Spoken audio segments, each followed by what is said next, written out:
पूछना था। ठीक है, मैं इंशाल्लाह उसके आराम खाते हैं, ना झूठ बोलते हैं, अगर कोई ज्यादती करे उसे मुआफ भी कर देते हैं, फिर भी घर के हालात खराब हैं।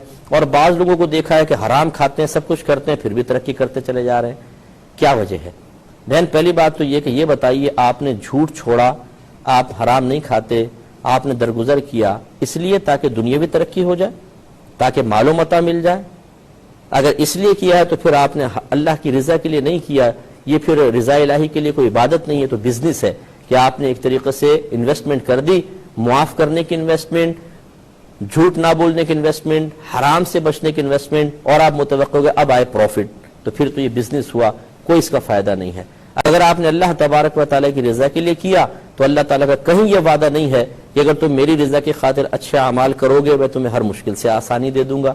अगर ऐसा है तो फिर आप गौर करें, हमारे नबी करीम सल्लल्लाहु अलैहि वसल्लम अल्लाह ताला के महबूब तरीन बंदे हैं, इसके बावजूद 13 साल मक्की जिंदगी में किस कदर कुफ्फार ने आपके साथ नारवा सुलूक किया है, तो फिर अब उसका क्या हुक्म होगा।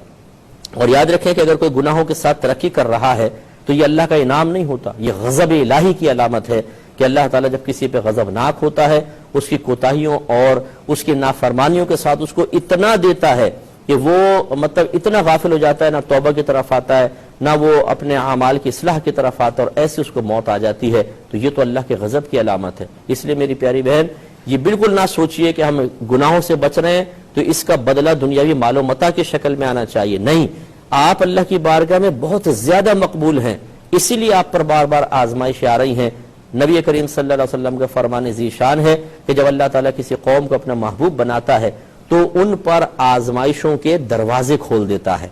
तो बस आप अल्लाह के महबूब हैं, हिम्मत रखिए। मैदान माशर में आप देखिएगा, जब आपको इनाम मिलेगा तो आपकी जबान पर यह जुमला होगा कि काश मेरी जिंदगी का एक दिन भी आफियत और सुकून से ना गुजरा होता, इसी बेचैनी में गुजरा होता, तो आज उसका भी मैं इनाम पा लेती। उम्मीद है कि आप बात समझ गई होंगी।